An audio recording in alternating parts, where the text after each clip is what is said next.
What's up guys? Welcome back to another video where we're finally getting to the LS31 a bit more again. So we've actually set aside some time today. Today's Saturday, so we figured we should actually set aside times on the weekends to do our own projects. Otherwise it's just going to keep going in the cycle where we are so busy with custom work that we haven't been able to do any of this stuff for a long time. So yeah, we've pretty much got all the gear ready to do our motor build. Our engine build is pretty much ready to go. So we'll probably do that. Might try and get that towards that. Might try and get to that through the week or something. But today what we want to do is get one of our dummy LS blocks with a sump on it. And we have actually got our CRS engine mounts, which are over here, looking all nice and pretty. So these, I didn't really actually realize when we started this project that Rod Shop actually made LS into R31 mounts. So we figured to save us the muck around, we may as well buy a set. You know, when you account for how much time it takes to actually build custom engine mounts, and you can buy something like this. How much are these, Rex? Like 235 bucks? 250. 250, so 250 bucks. Like, and that's pretty much a day's work, so definitely worth doing. But we didn't buy their gearbox cross member because I still would like to use RB Factory's one. But that being said, the Pintara floor pan is actually different to the R31 Skyline, which means that I'm not sure if RB Factory's one's actually going to work with the Pintara. So that's what today's goal is to get the gearbox on the dummy block with the sump in it, get it dummied into the car on those mounts so we can check our pinion angles, see how we're going to go for a tail shaft and our gearbox clearance in the tunnel. So just checking all that clearance that comes with the conversion, you did pretty much. Checking if the gearbox crossmember is going to work so we can let RB Factory know. The other thing we have to check is how far from the firewall the LS actually sits where the clutch master goes, so that I can see if one of RB Factory's clutch master cylinders is going to work as well. So that's pretty much the aim for today, is get this thing dummied up so we can have a better look at what we're working with. And so yeah, finally getting towards our project, which is cool. So big things coming from the motor, very excited. Probably going to be in a few stages. Stage one, hoping for sort of like 390, 400 wheel. And then there's going to be a stage two where we're sort of hoping for closer to that 420 on 98, and then E85 hopefully hit that 450. Well, there's sort of three stages, isn't there? There's going to be cammed LS1 intake. We're going to do a few experiments and tests just for footage and data as we go. Just for our own reference to give customers as far as doing our LS cam packages goes. So we're going to do back-to-back tests with LS1 versus LS6 intake on this motor once it's cammed, just to show the potential of the LS6 intake over the LS1 intake. And then further on down the track, I've actually got to tickle up these heads a little bit. So, and that's where we're going to make that extra bit of power. So that's the two stages. Stage one is stock heads cam package. Stage two is going to be actually get the head sorted out, but that's going to be further on down the track.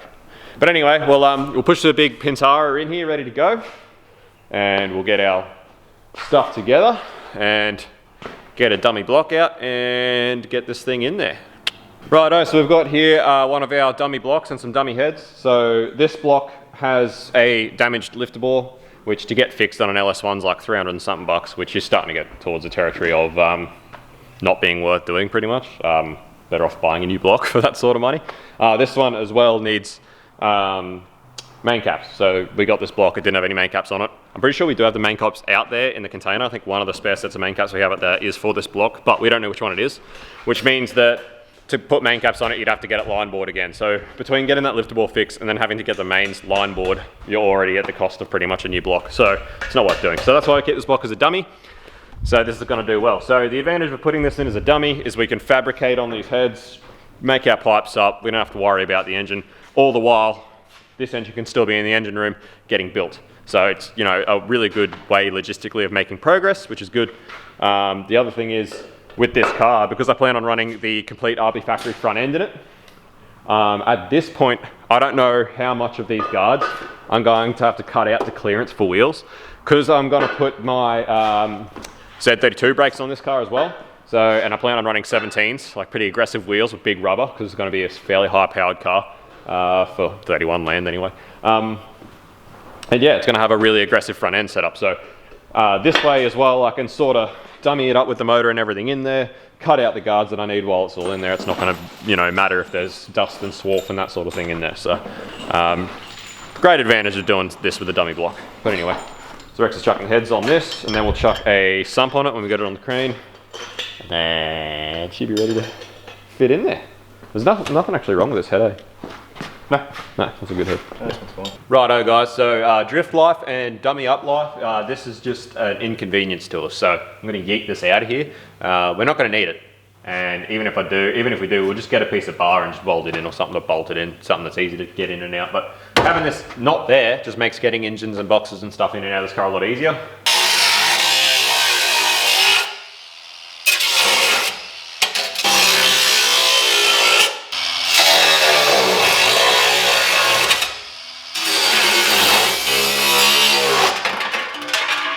Goodbye. So the mounts go. Oh, look at that. Straight in. Glides on in. Doesn't work. Oh, there you go. It does work. It does if you get it in the middle. Bang! Straight into the firewall. Oh, boom, bitch. Oh, beautiful. Just sitting lower than I expected. That's actually sitting quite nice in there. That's actually not bad. I'm quite happy. Quite impressed with that. It's looking good. Mounts line up good. Happy days. So can't complain about those mounts. That's a pretty good investment, I reckon, for time saving, just ease of having. So anyway, step one, mounts are good. So we'll have a quick bite to eat, bit of lunch, and then we'll rip it back out, chuck a gearbox on it, and chuck the actual car on the hoist, and go for step two, which is dummy up the gearbox and see what we're doing as far as room. But being drift car and having a grinder, it's not going to be that difficult. Just yeet, cut, and do what we have to do. See that? We'll have a bit more clearance for that clutch master. Yeah, A little bit might have to chuck a cover on it. I'd like, even if we've got to relocate the coil packs. Yeah. We just got to chuck an engine cover on it and see how it goes. So this is what we're looking at. So RB Factory actually makes an adapter plate, which adapts, pretty sure it's a Willwood or some sort of master that works with the T56 slave cylinder. Because obviously he does a lot of stuff for Barras, which is the same gearbox essentially and the same slave cylinder. So the one he developed for Barra will work for this combo, although RB Factory doesn't do a lot of LS stuff because he's not an LS fan. But I just wanted to make sure we've got enough room for his master to actually fit and go with the, you know, where the engine is. So we'll get a gearbox on it and see how it angles, and then see how much room we've got. Yeah, I was just going to say the back might sit down a bit, so we might have a bit more room. But that would be ideal because that just makes it so easy. So you got mounts from CRS, most of the other stuff from RB Factory. It makes it a real easy conversion. But it's looking good. I'm happy. All right, gearbox on motor. Looking good, looking good. I'm getting excited. I hate that we never get time to work on this, but every time we do, we make progress really fast, which makes me really excited. The idea of driving like a 400 horsepower R31 that's aspirated, just I'm so excited for it. I'm so keen. Anyway, let's get this in. Hang pretty good. Alrighty, that's where it's sitting on the mounts with a gearbox in it. It still looks like it's tilted way too far back, but looking at where the shifter actually has come out, which is actually quite a good location. We haven't jacked it up to see what the gearbox clearance is like yet, but the shifter is pretty close to being as sort of high as you'd want it. You wouldn't want to get too much higher, so it may just be the angle that the LS sits in it. But regardless, we'll jack that up and have a look and see what it looks like underneath and see where in the tunnel we need to make some more clearance, if we need to. It'd be pretty wild if we don't need to, but I mean, apart from that, it's sitting pretty well, so see how we go. Man, the further we get along with this project, the more I'm just wondering why we've never done this before. I mean, we're both LS people, we're both R31 people. Why have we never thought to do this before? I mean, up until the other day, I didn't even know that anybody made LS into R31 mounts, except the other day when I found that CRS make mounts. But anyway, we've got this thing dummied in. We've got it up in the air. We've got it positioned correctly. We had where the mounts to the block are actually a little bit slotted, and you do have to release them. We had to sort of manipulate it to get it sitting in the center and actually sitting square properly. But we have done that now. And looking at this, there's pretty much nowhere I even need the clearance for the TVD6. I will clearance just here, just to clear the reverse lockout solenoid a little bit. And just up here on the driver's side at the front, there's a few little tabs here which are pretty close as well. So I'll massage those out once this comes back out. But apart from that, this is actually sitting in a really good position. And the shifter is pretty much like, we'll probably just take a little bit out of the front of the shifter hole. But apart from that, the shifter is pretty much in a perfect position also. So, I mean, you really can't ask for much better as far as doing a conversion goes. So this is looking great. Looking really good. Pretty happy, pretty happy. So Rex is just checking pinion angles, but I don't think it's going to be a big deal because that diff's going to come down quite a lot yet. But anyway, that's looking awesome. That's looking sick. So I will take some photos of pretty much how we're looking. I'll tighten up my ratchet strap, which I've got holding the box, which goes inside the car. And I'll take some photos of the mount posts on the body versus the actual gearbox mount holes for the TBT6. And I will send them to our friend at RB Factory, and I will see what he reckons will work as far as his mounts with the LS going into the Pintara. But apart from that, it's all looking pretty good. So that's really nice. It's really nice to have that dummied up in there and seeing how well it fits. That's good. So anyway, we still got to grab a starter and make sure a starter's going to fit up there.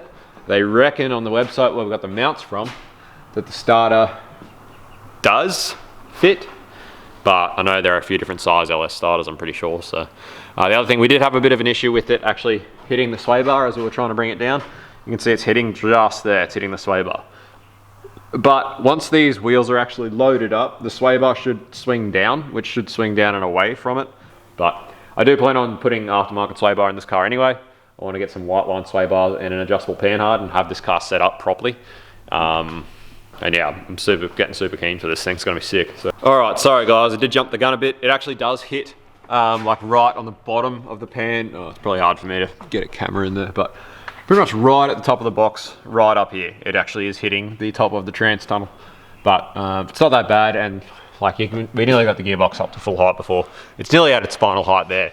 So it should be a matter of massaging that trans tunnel a bit with a nice big hammer, getting a bit of a clearance up just the middle ridge through there at the top. Rex has got a starter here. Let's see if that fits.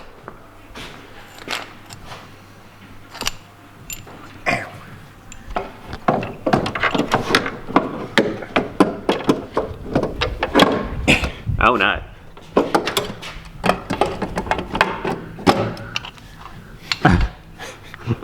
This is not a good start. This is not looking that great.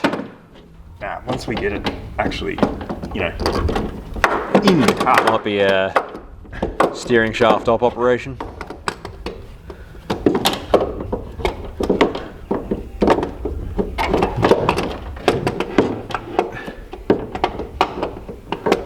Alright, so we'll try taking the steering shaft off and see if we can get this starter in with the steering shaft out.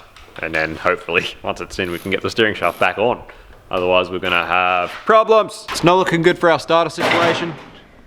You can see up here, that would be a starter pretty much sitting against the spline for the steering shaft into the steering rack, which is, you know, not enough clearance to get the steering shaft back on. So, yeah, this ain't cool. This isn't very cash money. These mounts that we can go up. Go up. Got it clear, you reckon? We can try it. Give it a go. So other option with actually clearancing for the gearbox at the top of the trans tunnel is just to space the whole front cross member down. It's what you normally do for Chris Cedars when you LS swapping them as well, is actually just put spaces in the cross member bolts to the chassis rails, or the body rails. I suppose it's not a full chassis car. But either way, it just drops the whole engine and cross member down, like say 16 or 20 mil, and I'm pretty sure that RB Factory do make those spaces, so I think we can probably do that. So that brings the engine down, which in turn brings the back of the box up with more clearance at the top, and gets it all sitting a little bit flatter, which in turn will probably give us a little bit more room on the sway bar for clearance as well, give us a better pinion angle. So that might be a avenue to go down as well, is just to space it all down a bit. Righto, it's not looking good. There is just plain and simply not enough room there, the way this is set out. So we've been talking about it, we're considering maybe trying to space the cross member down 20 mil and then space the engine, like put a 10 mil block on each side of the engine mounts, try and space the engine up another 10. And that'll give us another 10 mil of room in here to hopefully get this shaft on enough that it's going to be actually able to turn around and not foul on the starter. So it's a pain. I know of a handful of people that have done LS31 before. I might sort of see what their solution was. Just ask them, see what they did. But they obviously make a left-hand starter conversion, but if I remember right, they are not cheap. They're not cheap. They're a pain in the ass. I don't want to do left-hand starter conversion. It just makes it a real pain. So I'd like to keep starter in stock location if I can. I believe that should get us out of trouble if we space that 20 mil and then engine up 10. I don't have a problem spacing the crossmember down 20 mil because, like I said, I don't want this car to be running super low anyway. I want this car to be like sort of high enough that it can be very usable for competition, like good amount of lock setup. Righto, so dummy, oh actually this is the manifold that will actually stay on this motor. Well, not this motor, that motor in this engine bay. A dummy intake manifold and covers fitted, as you can see.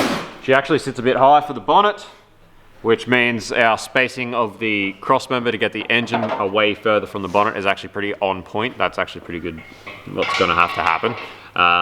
So, you know, that makes sense. Space crossmember down a bit, that's good. As far as that clutch master looks, it's not looking too great. Even if we buy like a remote coil relocation kit, well not buy, make one, and make some leads up. So that'll delete the coil packs from here, which means we can cut off this dick, which gives us, that might be just enough room maybe by the time that's spaced down, another 10 mil. Righto guys, so pretty skits to have everything in here. Me and Rex were just looking at sort of where the brake master and booster actually goes. We've got this Willwood master. It's a boosterless master made by Willwood. It's just like a high pressure, yeah, pretty much designed to be used with no booster. Gives you a lot better feel. In drifting, it's actually fairly common for people to go this way and delete a booster, just so they have a nice good feel, especially for left foot braking. And looking at the room we've got to work with for pipes and everything, we sort of just grabbed it and fitted it up, and we're pretty certain we're going to go this way with the brake master as well, and do away with the stock unit and actually put a Willwood one in there with the master system. Just it leaves us so much room to do pipes and everything else. And plus, obviously, with this motor, we're looking at going a fairly aggressive cam setup, so vacuum's going to be on a bit of a limited side anyway, so your booster all of a sudden is not doing that much. The other thing is, because I'm going to Z32 brakes in this car, I found last time I ran Z32 brakes with the stock R31 brake booster and master, it actually was super spongy anyway. It wasn't a great feel. The unit we're looking at, very nice little just billet brake master unit. Alrighty, also just looking at sort of what we're going to do for bracing and stuff. Like I was saying, I want to be running pretty aggressive wheels with this thing. Like I told you guys in a previous video, I'm actually onto a guy called ST Customs, and he does 30 mil wide front fiberglass guards for these things. He's just started doing them. He'll hopefully have his first batch in later on this month.